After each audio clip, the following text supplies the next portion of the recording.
Buongiorno a tutti, benvenuti a questo evento organizzato dall'Agenda Digitale del Veneto, laboratorio di condivisione, linee guida regionali per il piano triennale.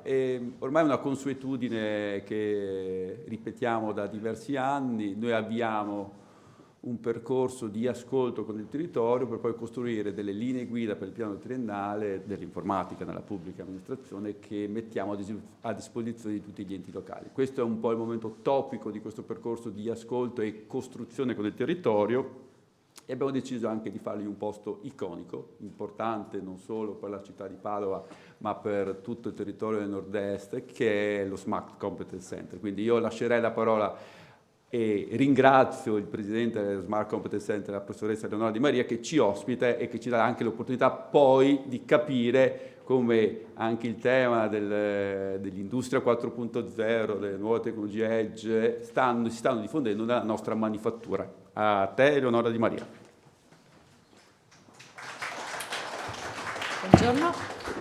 Buongiorno a tutti e a tutti, benvenuti, benvenute in casa SMACT. Ringrazio Regione del Veneto, Agenda Digitale per aver scelto questo posto, grazie anche per l'iconico.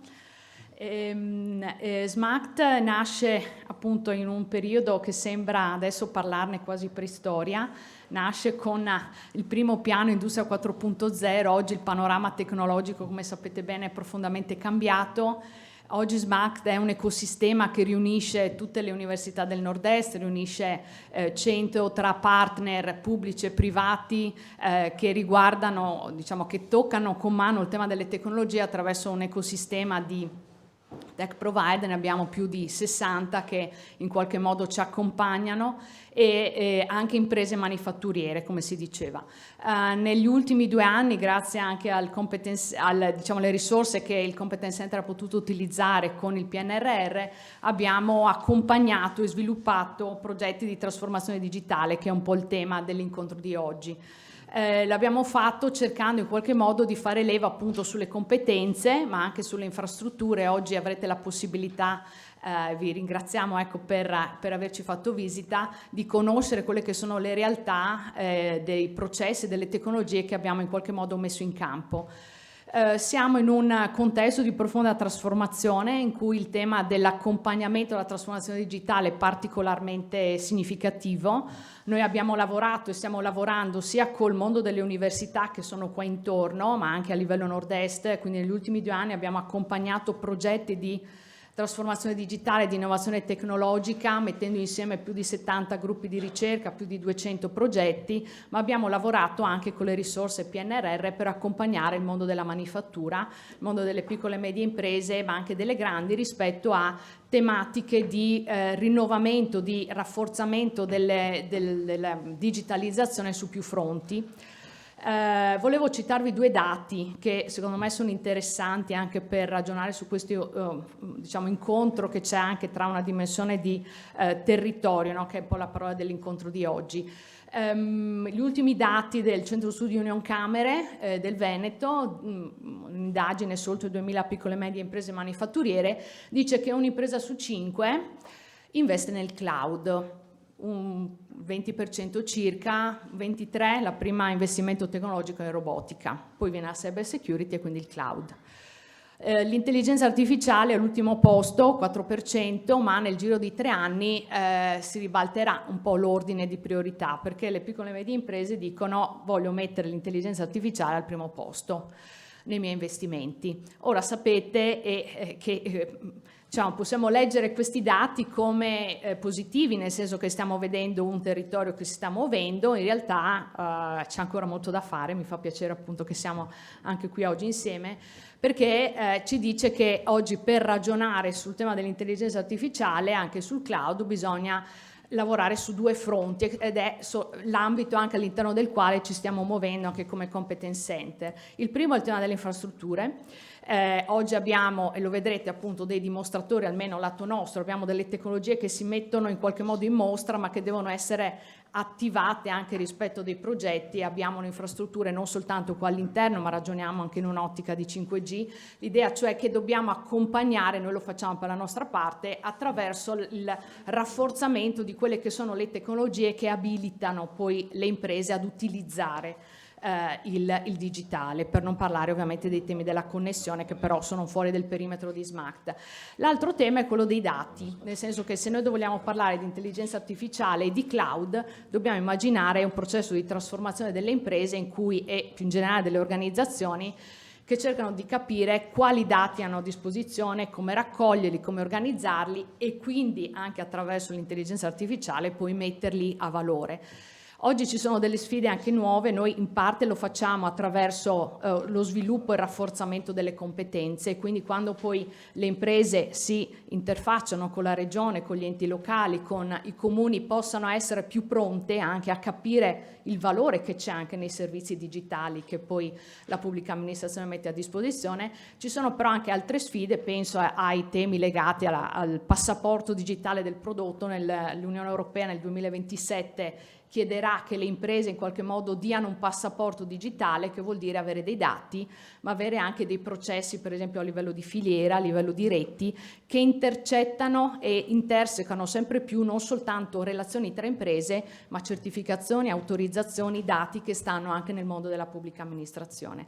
Quindi ci sono dei percorsi che credo legati alla trasformazione digitale ci vedano insieme impegnati, quindi grazie ancora per essere qui, buon lavoro.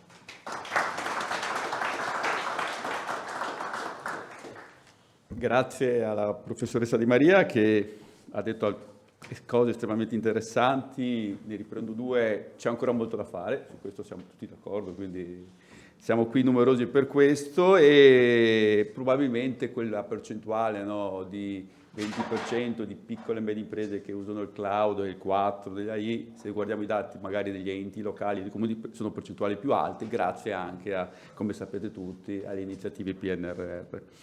Il nostro assessore Filippo Giacinti è in arrivo, quindi io inizierei con la prima parte e poi quando arriva gli lasciamo la parola, con la prima parte della giornata di oggi, quindi invito qui il dottor Idelfo Borgo, direttore della direzione CT Agenda Digitale, che ci spiega le motivazioni dell'incontro di oggi e ce le contestualizza nel percorso fatto. Idelfo, qui è tutto. Grazie Luca.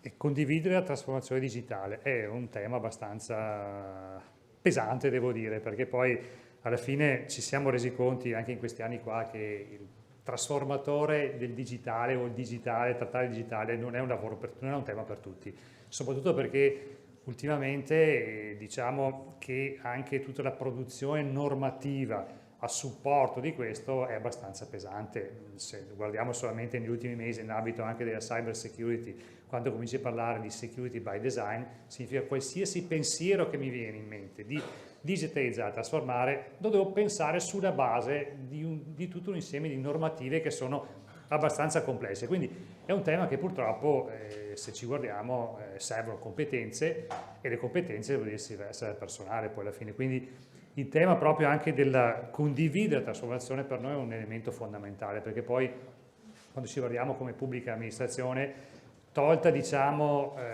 guardiamo anche nel sistema Veneto, tolto quello che sono le grandi amministrazioni, la regione, le aziende sanitarie, sono 560 comuni che se togli un po' i 3-4 più grossi, il 50% sono sotto i 5.000 abitanti, con tutte le stesse incombenze del comune o della città metropolitana che ci sono. Come sappiamo tutti, incombenze e trasformazione poggiano sulle spalle delle persone.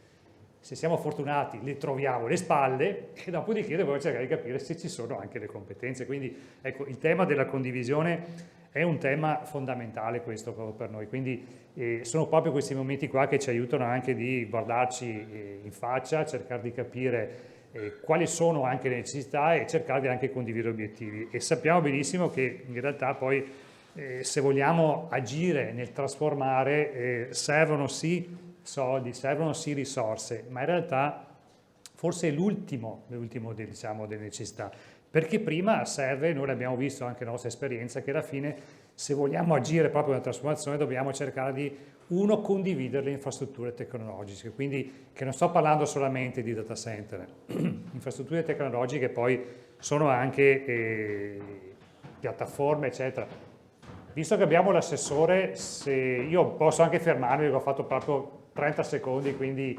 lascio... Volevo intervenire dopo di te. Ah, dopo di me? Sì. Perfetto, allora cercherò di essere veloce anche.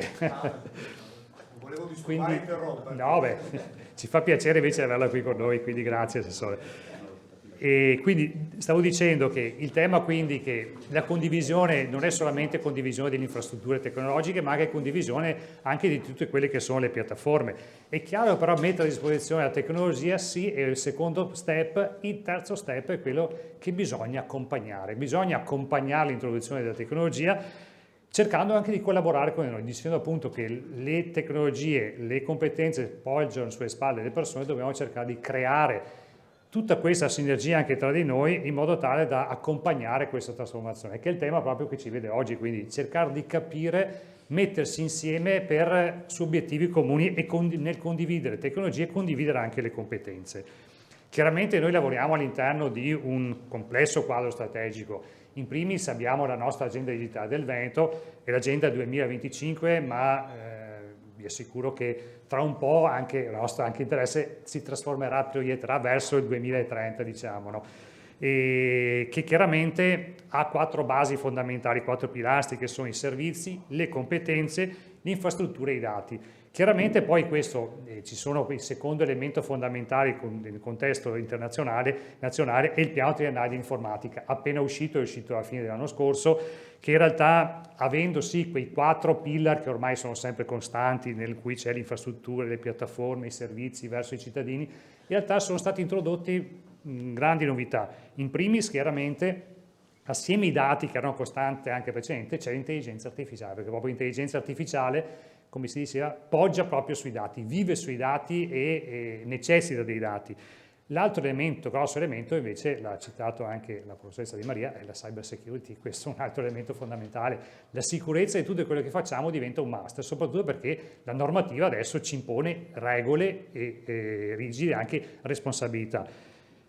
Non ultimo, di questi elementi, siamo pubblica amministrazione, quindi il procurement è un elemento fondamentale. Se veniamo dal fatto che da qualche anno è arrivato il nuovo codice d'appalti, il codice d'appalti ha decretato che anche le piattaforme di e-procurement devono essere certificate secondo uno standard e quindi abbiamo tutto un insieme di regolamenti che diventa fondamentale, tutt'al più che poi anche intelligenza artificiale, cyber security, si comincia sempre a parlare di elementi fondamentali costanti in qualsiasi cosa che acquistiamo nell'ambito digitale. Quindi è un elemento procurement che diventa per noi pubblica amministrazione fondamentale. Chiaramente poi tutto questo viaggia all'interno del cappello che è la bussola digitale 2030, sul quale ovviamente ci sono i 2 must fondamentali, competenze e infrastrutture, che però si affiancano al fatto che in realtà poi una binata, la digitalizzazione delle imprese, che si diceva prima, è fondamentale, ma l'abbinata è anche la digitalizzazione dei servizi pubblici è fondamentale, perché non dimentichiamoci che anche le imprese vivono sulla base dei servizi che la pubblica amministrazione mette a disposizione, quindi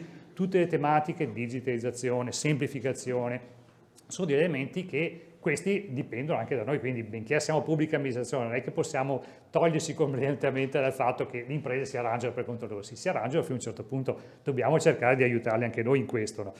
Ecco, quindi oggi ci troviamo a condividere quello che è un po' l'idea di oggi, è uscire con un documento che ha avuto un percorso di questi mesi qua, in cui creiamo queste linee guida per il piano triennale, quindi un documento, una bozza che noi forniamo a tutte le pubbliche amministrazioni sul quale costruire assieme il proprio piano triennale della digitalizzazione.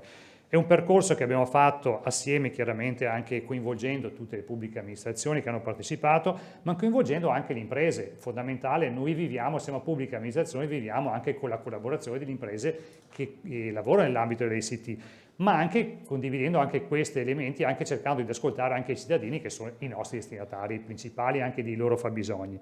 È un percorso che è stato molto articolato, è iniziato da quando è stato adottato il nuovo piano triennale, è stato presentato nell'ottobre 2025. Tra dicembre e gennaio abbiamo fatto tutto un insieme di questionari online e poi di focus group online anche proprio tra gennaio e marzo. Devo dire è stata una cosa molto interessante perché, come vedete, sono stati parecchi, è stato molto partecipato questi gruppi qua, perché insomma 300 colleghi della pubblica amministrazione hanno dedicato il loro tempo per cercare di capire e aiutarci a costruire queste bozze del piano triennale, ma soprattutto capire dal basso le esigenze che c'erano chiaramente, e ascoltando anche, come vedete, anche la partecipazione dei cittadini, perché è fondamentale capire anche quali sono le esigenze dei cittadini, visto che noi eroghiamo servizi pubblici. Siamo qui oggi proprio a condividere invece in questo laboratorio la condivisione di questi risultati che abbiamo raccolto in questi mesi qua, con l'obiettivo chiaramente di arrivare verso maggio-giugno di ufficializzare le linee guida che poi ogni amministrazione potrà prendere, farsi proprie e arricchire con le proprie necessità. Oggi chiaramente le linee guida, poi questa struttura di linee guida che cosa hanno? Hanno un obiettivo fondamentale. Uno è stato fatto, proprio dovrebbero valutare il livello di maturità di ogni ente, nell'ambito invece degli obiettivi che le linee guida si pongono, cercare di calcolare anche qual è quel gap, cosa mi manca all'interno della mia amministrazione per raggiungere gli obiettivi che io mi sto ponendo in questo momento qua, e cercando anche poi di mettere insieme in ordine proprio di priorità quali sono i servizi principali o gli obiettivi principali che devo aggredire per cercare di raggiungere poi gli obiettivi che ci siamo posti. In tutto questo noi abbiamo cercato anche di condividere assieme in questi mesi qua quali sono le ipotesi delle 35 azioni cantierabili previsti. Come vedete non ve le elenco qua perché sarà tematica anche di oggi nella condivisione, ma però ci sono sempre quello che dicevamo prima, i must che ci devono essere, quelli che sono i servizi che noi diamo ai cittadini, le competenze che sono l'elemento fondamentale e la parte tecnologica, diciamo. In questo però ricordo che c'è tutto un modello che ci interessa, che è introdotto adesso il tema della cyber security, che è risultato proprio abbastanza pesantemente, e il tema dell'intelligenza artificiale che si aggancia a quello che era sempre un must, i dati che noi abbiamo all'interno della nostra pubblica amministrazione. Chiudo velocemente sul fatto che chiaramente l'obiettivo è di dettagliare quali sono gli impegni che all'interno del piano triennale di ciascuna amministrazione potrà scegliere di questi obiettivi cantierabili, e questo sarà un po' il lavoro che faremo oggi per cercare proprio di condividere questo. Poi ogni amministrazione potrà trovare all'interno della nostra MyExtranet tutti i documenti che oggi verranno presentati, li vedrete in maniera dettagliata e potete consultarli successivamente. Chiudo velocemente, prima di dare la parola all'assessore, poi ci sarà anche un insieme di interventi proprio di collaborazione esterne che abbiamo, ringrazio il direttore di ANCI Veneto e ringrazio anche Mauro Savini, responsabile del Dipartimento Innovazione e Transizione Digitale dei Giovani ANCI Veneto, che insieme con l'evangelist nostro che è Michele Avianello ci accompagneranno un po' e ci aiuteranno a interpretare meglio le linee guida che oggi noi presenteremo. Grazie a tutti e buon lavoro e buona giornata.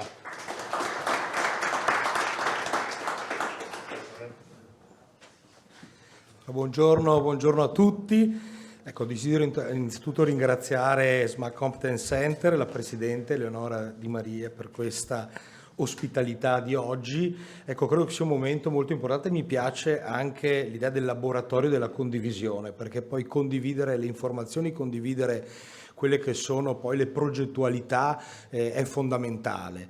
E, ecco, diciamo che oggi si tratta di parlare di un adempimento di legge, queste linee guida per il piano triennale, ma un adempimento di legge che si vuole trasformare da documento meramente burocratico in qualcosa di più, cioè in una occasione di pianificazione strategica assieme al territorio. E credo che questo mettersi insieme con gli enti locali, soprattutto con i comuni, ma anche poi con le imprese che devono sviluppare queste tecnologie per crescere sul mercato, sia veramente fondamentale. Ecco, per dare alcuni numeri, sono 160 gli enti che in questo momento fanno parte della nostra coalizione per lo sviluppo delle competenze digitali che sono dedicate appunto ai comuni del Veneto. Noi vogliamo però fare un passo successivo, tradurre tutte le istanze che abbiamo raccolto dal territorio in azioni cantierabili, progettate assieme, pronte per essere realizzate. Stiamo lavorando con l'ICT proprio per nuovi progetti che possano avvicinare i cittadini ai servizi delle pubbliche amministrazioni attraverso appunto il digitale, ma anche attraverso le nuove tecnologie, l'intelligenza artificiale. Ecco, questo è assolutamente molto importante, lo stiamo portando avanti con i tecnici, con i nostri tecnici, perché crediamo che sia fondamentale che di queste tecnologie possano avvalersi i cittadini nella loro vita quotidiana, per semplificarla e per renderli anche più vicini alla pubblica amministrazione, che molto spesso si sente lontana. È un approccio, quando c'è da approcciarsi a un comune, a un ente pubblico, c'è sempre la paura di non sapere come muoversi e che risposta si potrebbe avere, chi contattare. Invece, ecco, noi dobbiamo utilizzare queste nuove tecnologie per ridurre le distanze, avvicinare i cittadini alla pubblica amministrazione. Ecco, poi voglio ricordare altri numeri molto importanti, quelli dei progetti dei recenti bandi FESR. Sono 17 milioni di euro messi in campo, progettualità presentate complessivamente in 300 comuni del Veneto che si sono uniti in forma associata o in aree urbane. Ecco, questo è molto importante perché fare sistema è l'unico strumento, è l'unico modo per affrontare le sfide del futuro. Grazie e buon lavoro.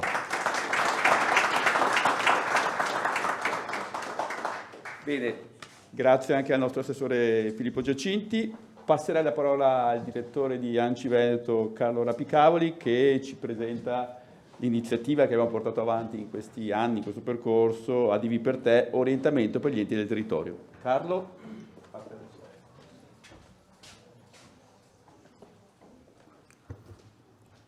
Buongiorno a tutti. Allora, perché abbiamo definito così? Si diceva prima negli interventi che ti hanno preceduto che il sistema della pubblica amministrazione è molto ampio e complesso, e soprattutto per ANCI, che rappresenta i comuni, la questione diventa molto più difficile da affrontare. Sono 559 comuni, la maggior parte di questi sotto i 5.000 abitanti. È chiaro che la sfida che stiamo affrontando e di cui parliamo oggi non può essere lasciata al singolo comune con le dimensioni che abbiamo, soprattutto con le difficoltà a reperire del personale e del personale specialistico. Allora, necessariamente il tema che è venuto oggi più volte ribadito e che sarà il tema della giornata è quello della condivisione. La condivisione delle informazioni, ma anche e soprattutto la condivisione delle competenze. Perché necessariamente perché gli enti locali possono in qualche modo raccogliere e affrontare la sfida inevitabile è quella di mettersi insieme e di condividere le professionalità che riusciamo a reperire e lavorando insieme. Il supporto della Regione e il progetto che ormai da diversi anni Regione e ANCI Veneto conducono insieme porta a questo, perché dobbiamo anche considerare tutte le necessità legate alla contingenza. Il piccolo comune, ma tutti i comuni in realtà poi devono affrontare le sfide di ogni giorno e quindi diventa anche difficile conciliare le risposte da dare quotidianamente al cittadino con gli adempimenti che ci sono da affrontare con quelle che sono la costruzione e le sfide per il futuro. Dunque, che cos'è questo servizio? È per te, perché è per te rivolto al comune, ma se il comune funziona è per il cittadino. Allora, un primo aspetto che abbiamo affrontato in questi anni inevitabilmente era quello del PNRR. Tanti progetti gestiti e finanziati per i comuni e spesso lasciati, come dicevo, da soli con le loro competenze, è necessario affrontarle e supportarle sia nella fase di progettazione, sia di affidamento, sia di gestione del progetto, e adesso siamo nella fase della rendicontazione finale. Quindi in generale questo sportello ha avuto dei buoni risultati perché ha accompagnato i comuni nell'attuazione del piano e diciamo che i risultati sono abbastanza soddisfacenti perché le percentuali di attuazione dei progetti, di impegno delle risorse finanziarie anche in vista delle prossime ormai scadenze di rendicontazione ci dicono che abbiamo quasi totalmente raggiunto gli obiettivi. E in generale si dà supporto stabile agli enti locali in generale, come dicevo prima, le informazioni sui progetti regionali e poi l'ascolto e la raccolta delle informazioni, delle esigenze che partono dal territorio proprio per confluire nelle redazioni delle prossime linee guida e vedere di strutturarci al meglio per dare le risposte ai comuni. Cosa è stato fatto? Appunto lo ribadisco, tutta una serie di azioni che trovate elencate lì, una sembra non così rilevante, ma un canale informativo sulle iniziative regionali rispetto ai comuni è fondamentale, perché spesso non si riesce neanche a raggiungere, a comprendere quali sono le opportunità, perché manca il personale, manca il tempo a disposizione per approfondire, manca il tempo per la formazione adeguata. Tanti obiettivi ambiziosi vengono posti anche a livello ministeriale di raggiungere un certo numero di formazione specialistica, però il problema è trovare il tempo nell'organizzazione della giornata per destinarla alla formazione, e che invece è fondamentale se vogliamo affrontare queste sfide.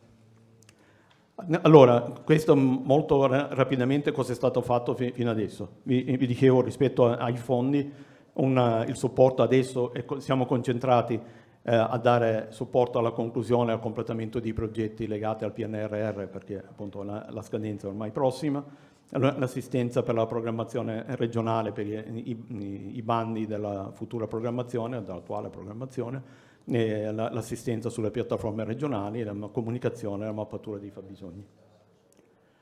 I numeri ci danno abbastanza ragione rispetto all'impegno che abbiamo, ma che comunque non è mai soddisfacente, perché dobbiamo cercare di raggiungere tutti. Abbiamo avuto sul PNRR 276 enti che hanno usufruito del servizio e 476 contatti. Dal 2022, quando siamo partiti, 703 enti si sono rivolti a questo, chiamiamolo, servizio, e con quasi 1500 contatti. Dobbiamo necessariamente insistere su questo percorso, perché soltanto facendo squadra, e la pubblica amministrazione a livello territoriale regionale lo deve fare, e ancora di più noi col nostro ruolo di sostegno soprattutto ai piccoli enti, è fondamentale. La sfida prossima dell'intelligenza artificiale, ma anche la gestione dei contratti, si accennava prima all'obbligo di adottare le piattaforme, l'abbiamo in qualche modo sopperito con le stazioni uniche appaltanti, aggregando gli enti, anche spinti dall'obbligo della qualificazione, cercando di dare ai servizi gli enti più strutturati aiutano i più piccoli, e così è una catena che dobbiamo rafforzare partendo dal livello regionale e poi a livello territoriale, mettendo insieme comuni, province e città metropolitane. Questi sono i nostri riferimenti, con i nostri colleghi che sono sempre disponibili e preparati a dare delle risposte, siamo contattabili a questi dati. Vi ringrazio.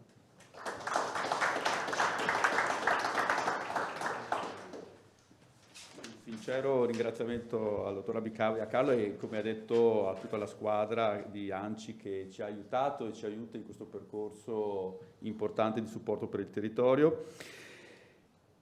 Avete visto i numeri, ma i numeri non sono tutto, c'è anche una qualità di rapporto col territorio, in particolare verso gli enti più piccoli, che per noi è veramente fondamentale. Passo la parola adesso invece al dottor Mauro Savini dell'area innovazione ANCI nazionali, che dovrebbe essere collegato con noi, che ci presenta. Buongiorno Mauro. Buongiorno Luca. Buongiorno, come stai?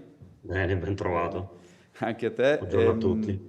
Buongiorno a tutti, hai la sala per te. Oggi il tuo intervento è su modelli organizzativi per la governance della trasformazione digitale. Col tuo osservatorio privilegiato, che è quello nazionale, ci puoi raccontare com'è che raggiungeremo e con quali modelli di governance raggiungeremo gli obiettivi della trasformazione digitale. Hai anche tu circa 10 minuti. Sì, grazie. In realtà un quarto d'ora. Ok, sì, mi ero parlato su un quarto d'ora. Allora, buongiorno a tutti. Mi dispiace non essere lì con voi, ma insomma, per chi ci darà ci potremo vedere anche la prossima settimana, sempre a Padova. Il 28 abbiamo organizzato con ANCI Veneto un appuntamento proprio sul PNRR. Allora, vado veloce perché il tempo a disposizione non è molto. Con appunto i colleghi di Regione Veneto e ANCI Veneto avevamo condiviso alcuni temi che potevano essere di interesse rispetto appunto a un osservatorio nazionale che ANCI nazionale ovviamente ha e che ci sembrava utile condividere. Spero si vedano le slide. Allora, l'idea era quella di presentarvi un po' di dati, diciamo, sul tema governance digitale dei comuni che derivano da un'iniziativa di osservatorio che si chiama Mappa dei Comuni Digitali, che è un'iniziativa che portiamo avanti da 2 anni anche in collaborazione col Dipartimento della Trasformazione Digitale, che aveva l'obiettivo in qualche modo di mappare qual era l'impatto delle misure PNRR sul digitale per i comuni. Fare poi qualche accenno al tema della gestione associata del digitale, prendendo a riferimento in particolare un lavoro che è stato fatto insieme ad Agid ormai un paio di anni fa, con un laboratorio che ha prodotto un vademecum sulla gestione associata dell'ufficio trasformazione digitale, e poi darvi qualche cenno di un lavoro che è attualmente in corso, che sta definendo un format di piano triennale per i comuni, e che ovviamente si incrocia molto con il lavoro che in Regione Veneto state facendo. Allora, partiamo da qualche dato. Qui vi ho riportato qualche insight di numeri e analisi che abbiamo fatto appunto sulla base di questa rilevazione, che ha visto insomma rispondere più del 50% dei comuni. In Veneto sono stati 409 i comuni che hanno risposto al questionario, dal quale, come vedete, diciamo, partiamo da come i comuni gestiscono i servizi ICT. Sono ovviamente, come dire, cose non nuove, note, ma è sempre utile avere comunque anche la dimensione del fenomeno. Emerge chiaramente la forte dipendenza dei comuni, soprattutto quelli più piccoli, da fornitori esterni. Solo il 25% dei comuni riesce a gestire e a, diciamo, coordinare anche poi l'attività dei fornitori con risorse interne. C'è un tema che riguarda, e poi ci tornerò anche diciamo, con dei dati più specifici, le competenze e la figura, diciamo, di chi si occupa di digitale all'interno dei comuni.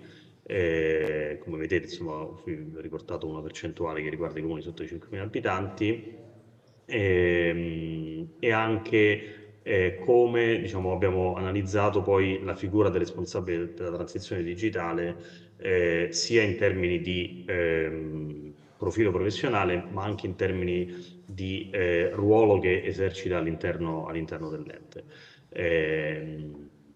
Per quanto riguarda la gestione associata, la percentuale, diciamo, il dato del Veneto è assolutamente in linea con quello nazionale.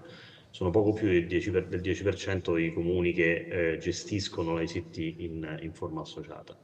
Guardando al profilo dei responsabili di trasformazione digitale, come vedete, anche qui questa è la situazione del Veneto, ma che è molto simile a quella alla media nazionale.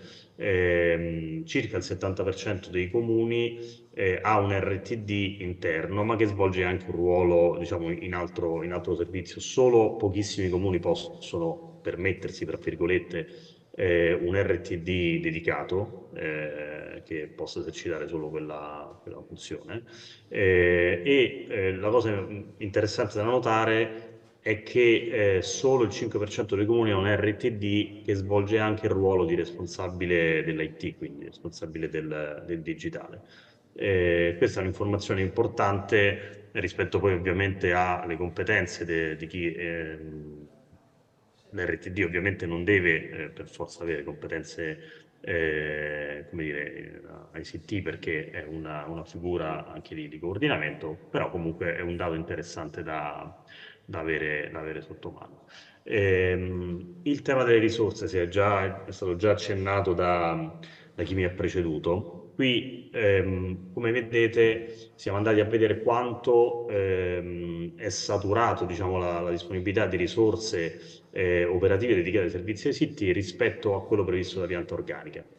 Come potete vedere, c'è una sofferenza abbastanza significativa per i comuni piccoli. Qua il dato è riferito ai comuni da sopra i 20.000 abitanti in poi, per la fascia dei comuni piccoli e soprattutto per la fascia dei comuni più grandi, che hanno, diciamo, che subiscono di più la carenza di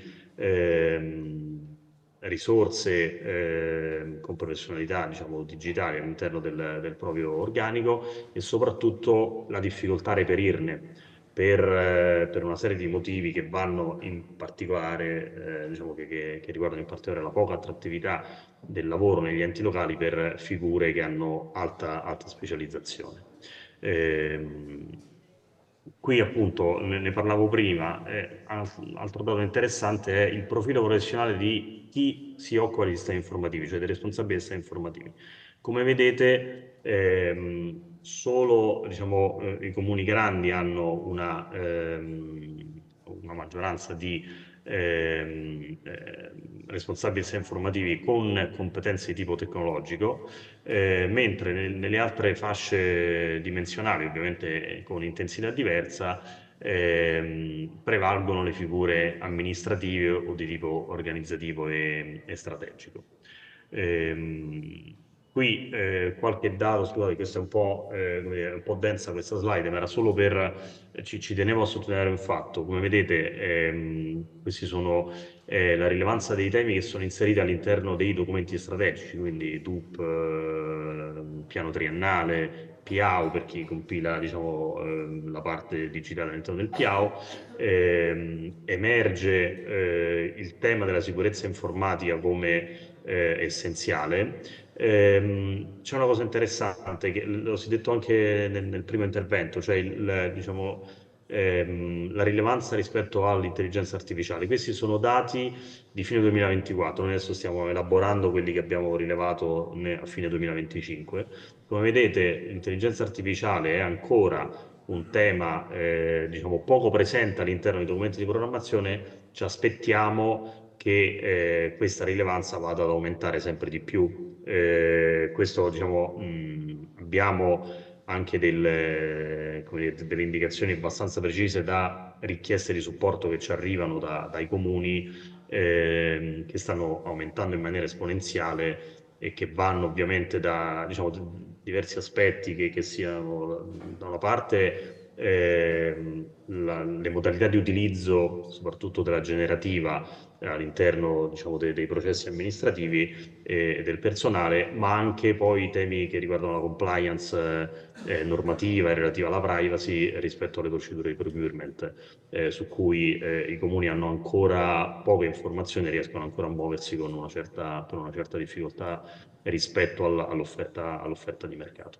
Qui velocemente quali sono le barriere, il tema è quello sempre delle risorse economiche che va letto soprattutto nelle risorse di gestione ordinaria, cioè quelle che nel bilancio dell'ente poi vanno nella parte di spesa corrente, considerando che noi veniamo ovviamente da 2 o 3 anni di shock sulla parte di investimenti, considerando appunto gli oltre 2 miliardi di euro che il PNRR ha assegnato ai comuni sui servizi digitali. Qui il tema e la preoccupazione grossa dei comuni è l'aumento della spesa che questa grande mole di investimenti poi si andrà a generare appunto sulla spesa corrente, sulla parte di spesa corrente del bilancio. Vado velocemente sull'aspetto della gestione associata, anche qui qualche dato. Questo è diciamo, il quadro nazionale che presenta la percentuale di comuni che gestiscono i servizi ai siti in forma associata. Come vedete il numero più alto si ha nella fascia di popolazione di 5 e 20.000 abitanti. Non deve stupire il fatto che ci sono anche comuni grandi che sono in gestione associata, perché questo diciamo, dato è viziato da alcune regioni, in particolare Emilia-Romagna, che ha, come forse saprete, diciamo, per legge regionale una forte spinta sulla gestione associata. Le gestioni associate prevedono anche la presenza di comuni capoluogo, quindi la gestione associata della CT ovviamente, prevedono anche comuni capoluogo, quindi diciamo quelle percentuali lì riguardano quei territori, non solo l'Emilia-Romagna, ma l'Emilia-Romagna è il principale.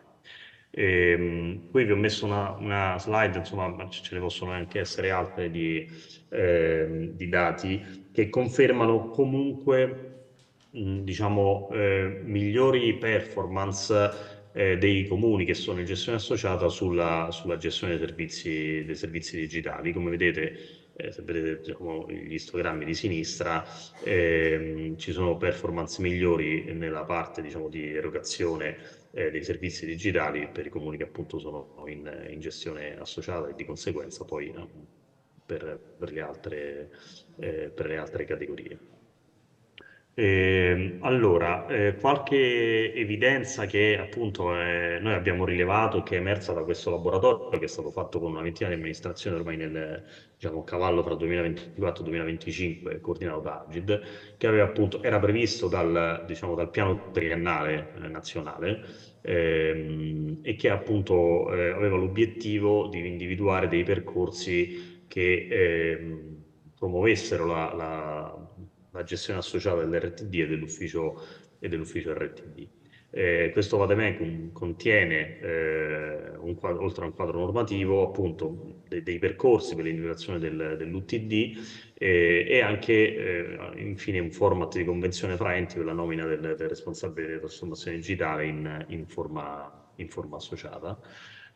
Ma oltre a questo ci sono una serie di indicazioni che crediamo possano essere utili per chi appunto vuole e ha in qualche modo sente la necessità anche di andare, questo ovviamente è un tema che riguarda molto i piccoli comuni, verso una gestione condivisa diciamo, della governance digitale. Alcune evidenze. Innanzitutto è apparso molto chiaro come le collaborazioni ad oggi che funzionano meglio in ambito ICT siano quelle che si poggiano già su sistemi associativi già esistenti, mentre stentano di più quelle che si sono associati a partire dall'ICT. Quindi quelli che poggiano già su consuetudini amministrative e organizzative in qualche modo consolidate su altri filoni di servizio.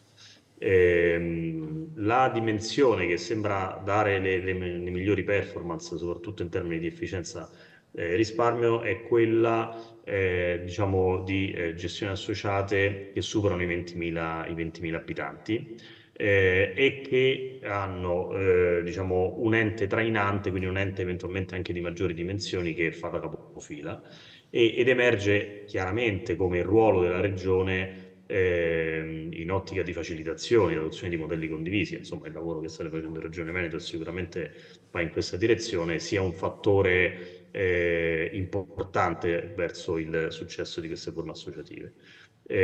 Ovviamente insomma, c'è un tema di fiducia fra enti, ma anche omogeneità dei software, in particolare diciamo, della catena della fornitura, che è importante per far funzionare le gestioni associate sul digitale ed emerge chiaramente come, ma questo insomma anche in altri contesti di laboratori che facciamo con i comuni emerge in maniera evidente, cioè come è importante, insomma siamo arrivati in una fase in cui è necessario dare ancora maggiore ruolo alla responsabile trasformazione digitale, anche in ottica di coordinamento, poi questo vale invece per i comuni più grandi, di coordinamento della gestione anche ad esempio rispetto agli acquisti che poi di soluzioni ICT che i diversi settori fanno. Qui vado velocemente, Sì. Mauro, ci hai sono ancora 2 diciamo, minuti. nel vademecum trovate insomma, una serie di indicazioni di percorso per arrivare a una gestione associata di ufficio trasformazione digitale. Insomma, su questo vado veloce perché è rimasto poco tempo. Ci sono degli scenari che appunto possono adattarsi alle diverse situazioni, quindi creazione di un ufficio ex novo, utilizzo di uffici esistenti o utilizzo, diciamo, quello che abbiamo chiamato UTD Smart, quindi con personale che viene selezionato tra vari settori e fra i vari comuni che partecipano alla gestione associata. E vado veloce perché vorrei arrivare invece, prendermi gli ultimi 2 minuti per raccontarvi di un lavoro che in questo momento è in corso a livello nazionale coordinato da Agid e da ANCI, che prova a dare risposta a una richiesta che noi stiamo facendo da tempo, cioè quello di arrivare a un format di piano triennale che sia più adatto per i comuni. Come sapete, il format di piano triennale è un format, diciamo, nazionale, che devono utilizzare dalle grandi amministrazioni centrali appunto ai comuni più piccoli. Stiamo lavorando per far sì che già a partire dalla prossima edizione 2027-2029 del piano triennale ci sia un format esplicitamente dedicato al contesto organizzativo delle realtà comunali.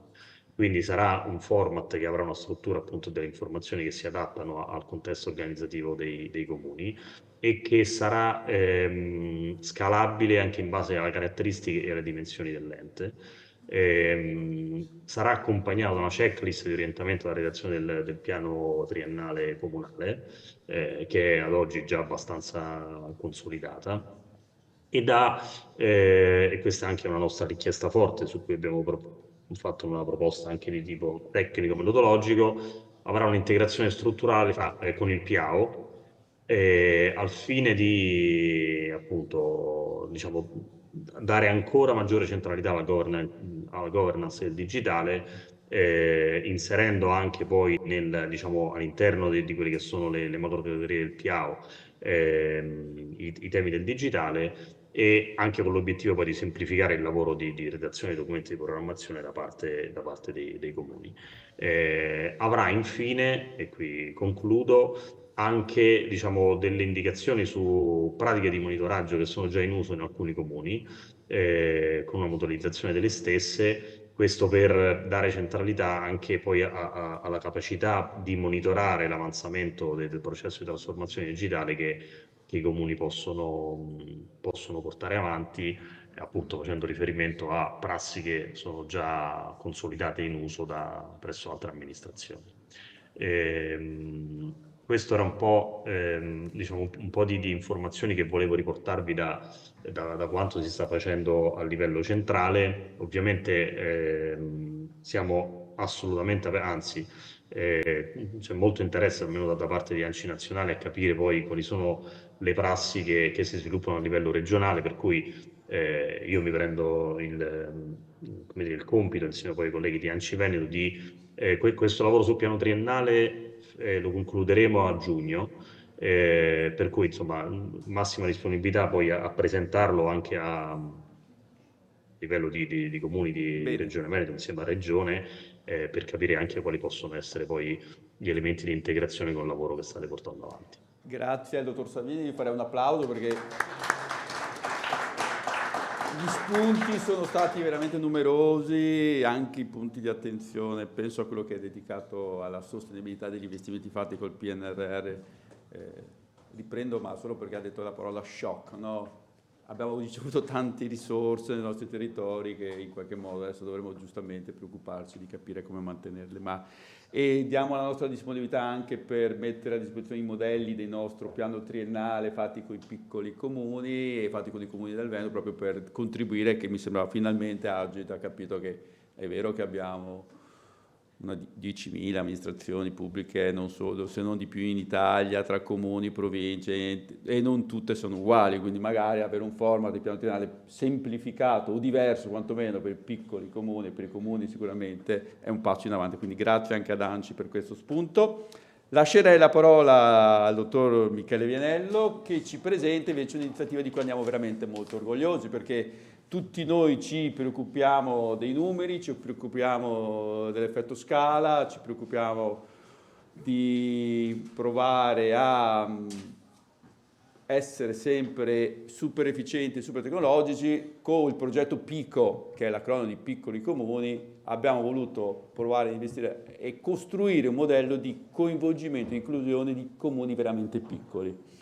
Abbiamo chiesto a Michele, che più di noi ha un sacco di pazienza e un sacco di esperienza, anche di animare questo gruppo di 4 comuni sotto i 3.000 abitanti, dove, ahimè, chi si occupa di digitale fa tantissime altre cose e quindi non è un esperto di digitale, e abbiamo costruito un modellino per provare a avere anche un processo e un modello di inclusione verso i piccoli comuni, che in Veneto, se non ricordo male, sotto i 5.000 abitanti sono più di 300. quindi che è una realtà molto diffusa. Ecco, quindi lascerei la parola a Michele Venera a raccontarci il progetto Pico. Anche lei, Michele, ha 15 minuti, perché poi parte la seconda parte. Benissimo. Bene, grazie, soprattutto grazie a Luca De Pietro che mi ha dato la possibilità di operare su una cosa che a me piace tantissimo, e cioè lavorare sul campo. E lavorare sul campo è prima di tutto il tema dei piccoli comuni. Qui i numeri parlano, cioè nel senso che normalmente si parla di un generiche pubbliche amministrazioni e di un piano triennale per l'informatica della pubblica amministrazione. Oddio, pubbliche amministrazioni sono di tanti tipi. INPS non è la Regione Veneto, non è il Comune di Milano e non sono questi poveri 285 che hanno meno di 5.000 e 180 che ne hanno meno di 2.000.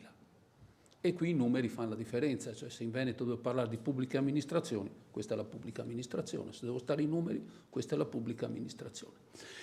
Chi vi parla in questi ultimi 3 anni e mezzo è stato anche un po' un animatore, sempre sul campo, del FAST Piccoli Comuni di Formez, che è stato progettino importante, tutto fatto sul campo, e ha toccato 300 comuni di queste dimensioni in tutta Italia.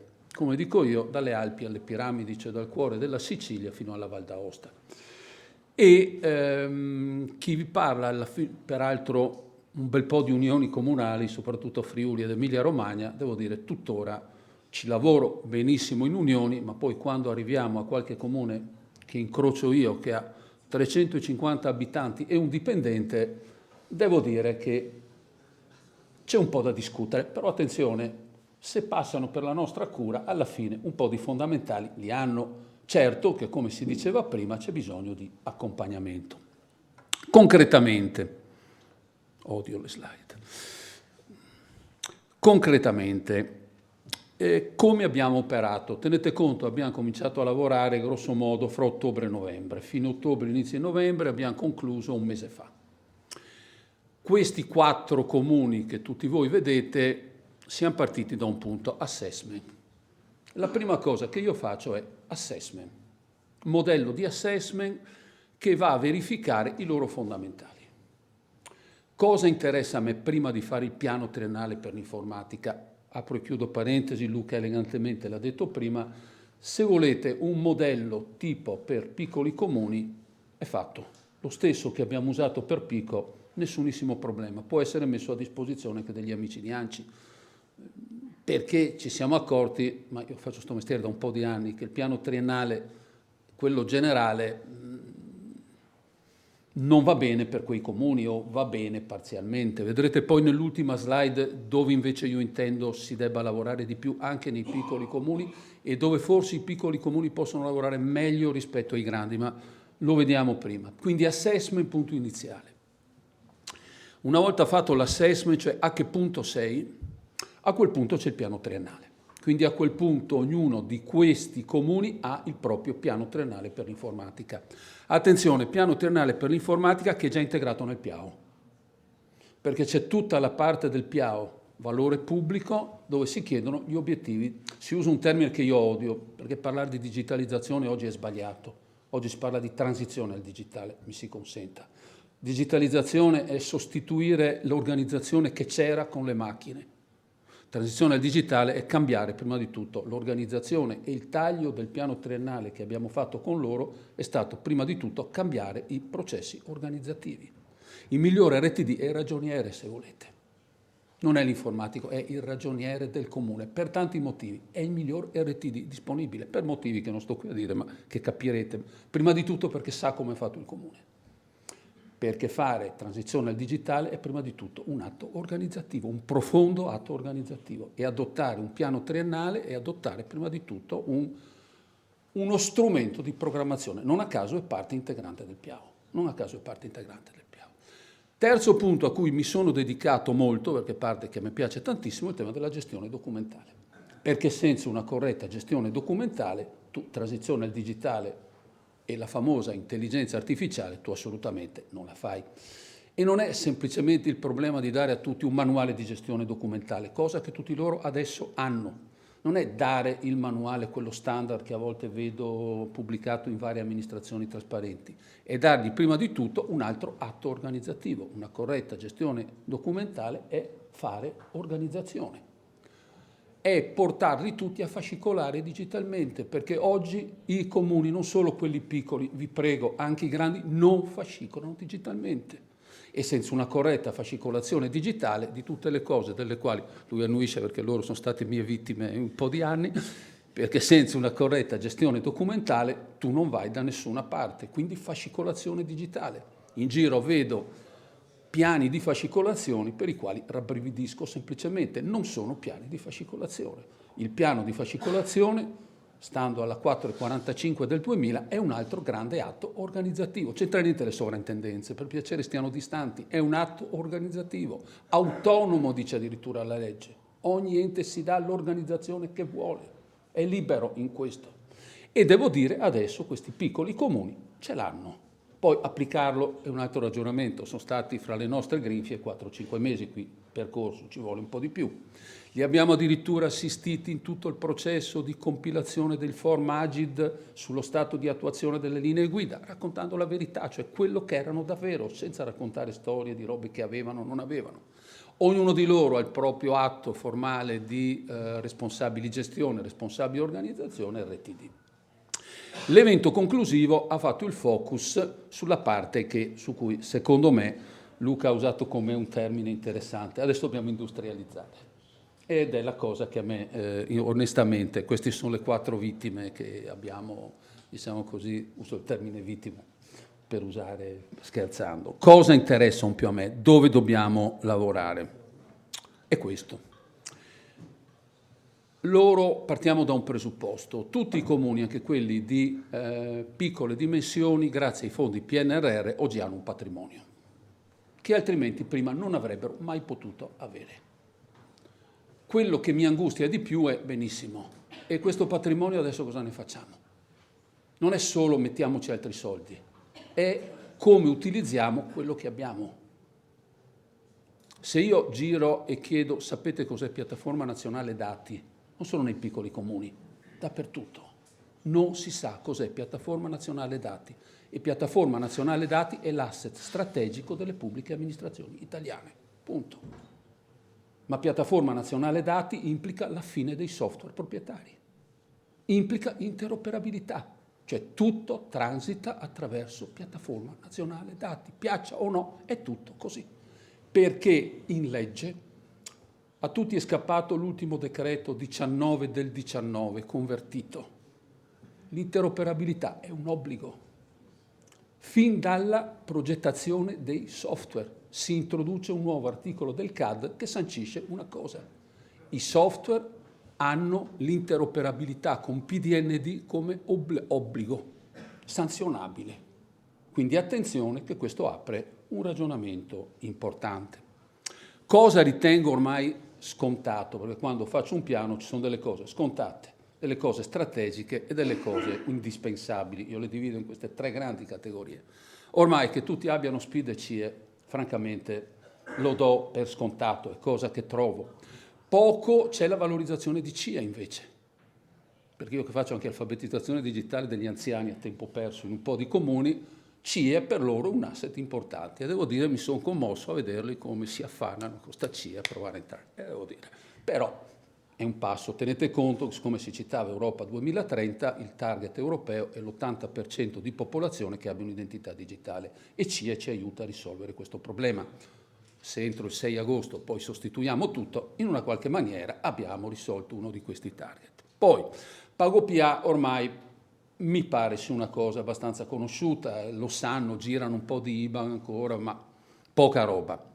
Appio invece è una cosa importante, scarsamente conosciuta, ma importantissima, importantissima. Vedo in giro app proprietarie strane, assolutamente inutili, servono al massimo a dire dove è Piazza San Marco, ma non sono quelle attraverso le quali tu devi veicolare i messaggi di interesse pubblico, non WhatsApp, app io. Ci sono tantissime porte d'accesso, ma bisogna attivarle, perché se tu non le attivi e fai sì che quello sia il canale. E attenzione, nella mia esperienza Appio è diffusissima invece fra i cittadini, è molto diffusa. Non ho tempo di parlarvi di Send, ma Send transita attraverso Appio se sei bravo a farlo girare. Appio è una cosa, non l'ho messa fra le strategiche perché ormai ce l'hanno tutti, però trovo che non è stata attivata. A differenza dell'industria cloud, grazie ai bandi PNRR nelle pubbliche amministrazioni c'è. Non hanno capito bene cosa avveniva, però alla fine l'hanno fatto. C'è ancora qualche serverino che gira, che bisognerebbe abbandonare, tiene le cartelle di rete e poco altro, ma in realtà quella parte, semmai il problema vero è nei prossimi anni come pago l'affitto ai fornitori, perché quello è un altro ragionamento, perché sai, io ti ho dato per partire, ma poi, e questo non mi può portare via risorse sullo sviluppo delle cose invece quelle importanti. Sicurezza, se tu ti sei tolto i serverini, devo dire che la riversi sul tuo fornitore, a fare i suoi s'arrangi, deve garantirtelo. È chiaro che però i patti devono essere scritti in modo adeguato, cosa invece io ritengo strategico. Non perché lo ritengo io, perché è quella cosa che Agid molto bene descrive nel piano triennale per l'informatica. La pubblica amministrazione come ecosistema digitale, e questa è la roba che a me piace davvero di più, cioè la realizzazione di grandi ecosistemi digitali. Questo dove tutto si fonda sul parametro dell'interoperabilità. E questo riguarda anche i piccoli comuni, riguarda tutti. Anzi, una delle chiavi di successo nei piccoli comuni è che l'interoperabilità abbatte carichi di lavoro. Abbatte carichi di lavoro. E quando glielo spieghi bene, assolutamente tu trovi delle persone disponibili. Perché che tutti i software in modo interoperabile peschino da NPR abbatte carichi di lavoro. Che tutta la modulistica online sia precompilata perché pesca direttamente da NPR, non solo rispetta il principio once only, che è a tutela del diritto del cittadino, ma anche abbatte drasticamente carichi di lavoro. Che i software di gestione documentale siano interoperabili fra di loro, abbatte carichi di lavoro. Che tu fascicoli digitalmente usando interoperabilità, abbatte carichi di lavoro. Il piccolo comune è il cliente ideale da questo punto di vista. È più semplice, perché i processi sono anche molto più semplici da riprodurre. Quindi io ritengo che PDND oggi sia una cosa. Tutti hanno oggi PDND, quando poi gli chiedi a cosa serve, e cadono. Quali API attivare? Quali service attivare? Ricordo a tutti noi, mi guardi con sto finendo, andrei avanti ore, perché questa è una roba che a me piace molto, ricordo a tutti noi che il combinato disposto di un po' di robe che vi tralascio necessita che oggi ci sia una responsabilità in ogni ente in materia di interoperabilità. Cioè non è LRTD, non è che l'amministratore di PDND, quello che ha portato a casa i soldi dei bandi, sia automaticamente l'amministratore. Attenzione, perché l'amministratore di PDND è uno che ha responsabilità in materia di gestione privacy, anche verso le banche dati alle quali tu accedi, che sono banche dati importanti come INPS, che sono banche dati importanti come NPR. Sono 13.600 attualmente, API service. Come ti orienti? Quindi ci vuole una figura in questo momento. Nel piccolo comune all'inizio non sono, vi tralascio 4 o 5, non sono di più quelle che ci possono servire. Però bisogna avere la coscienza di questo. È la fase di accompagnamento. Ultimo punto, siti. Perché sui siti hanno speso anche troppo, secondo me. Il problema vero è che sono delle meravigliose Ferrari lasciate là. Sì, ma poi la Ferrari si riempie di polvere dopo una settimana. E quindi la quantità di servizi online che noi forniamo ai cittadini, sono quei 4 per avere i soldi PNRR oppure pensiamo che l'estensione del numero dei servizi digitali ai cittadini è strategia? Per fortuna NPR oggi peschi tutto quello che vuoi, quindi il cittadino in NPR praticamente ha tutto, ma il mondo non si ferma a NPR. Ce ne sono una quantità infinita. Vedo alcuni prodotti che me ne offrono 500. Offrirne 500 è come non offrire niente. In un piccolo comune devi fare un'attività che ti porti a quei 15 che davvero utilizzano. 15 che davvero utilizzano, ma devono funzionare però. Che risorse, e qui ho proprio finito, i resti PNRR. Molti di loro hanno soldi PNRR avanzati. Se io devo fare un investimento con soldi PNRR avanzati, sto su 2 cose. Implementazione degli service PDND imparando a usarli, e quindi c'è bisogno di un buon rapporto con il fornitore e non tutti sono in grado oggi di fare questo, tanto per essere chiari, e poi implementazione dei servizi online ai cittadini. Se stai su queste 2 cose, lasciate stare il documentale dove potrei parlare per le prossime 50 ore, se tu riesci a fare oggi queste 2 cose, puoi farlo tranquillamente. Se volete sul tema Pico si può tranquillamente andare avanti e a questo punto, come dice Luca, industrializzarlo e ampliarlo, perché è un modello che francamente mi accorgo che sulla base esperienza SEN funziona davvero. Grazie mille.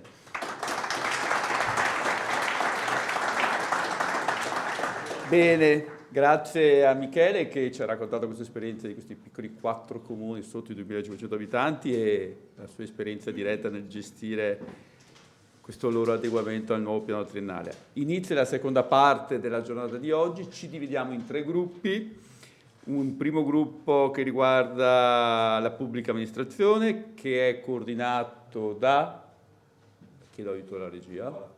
Da Nicola Freddo, perfetto. Facciamo un applauso ai 3 coordinatori perché un tavolo cittadini che è coordinato invece da Manuela Tegon, che è là sopra, e un tavolo invece azienda ICT che è coordinato da Stefano De Colle. E allora, le 3 location sono? Allora, per il tavolo della pubblica amministrazione, vi fermate qua, siamo sui divanetti là sopra. Ok, quindi effetto un po' salottino. Esatto. Per la parte invece delle aziende ICT nel mezzanino, bisogna prendere l'ascensore e fermarsi al piano 1, oppure se fate le scale andate fino al piano 0 perché non c'è un intermedio e poi c'è una scaletta È un dall'ingresso. test, le aziende che raggiungono il luogo lo superano, le altre non ce la fanno. Mentre il tavolo cittadini è piano 3 qui dietro. Avete capito? Secondo me. Allora, ripeto, Sì, salottino sotto le imprese, cittadini qua a destra. Abbiamo già definito i tavoli, vi sono stati comunicati all'ingresso, se non ve li ricordate trovate qui i nomi. Allora, è importante, avete un'ora e un quarto, ci rivediamo qui alle 12:30 per provare a tirare le fila di questa attività laboratoriale e per bere poi qualcosa assieme. Buon lavoro!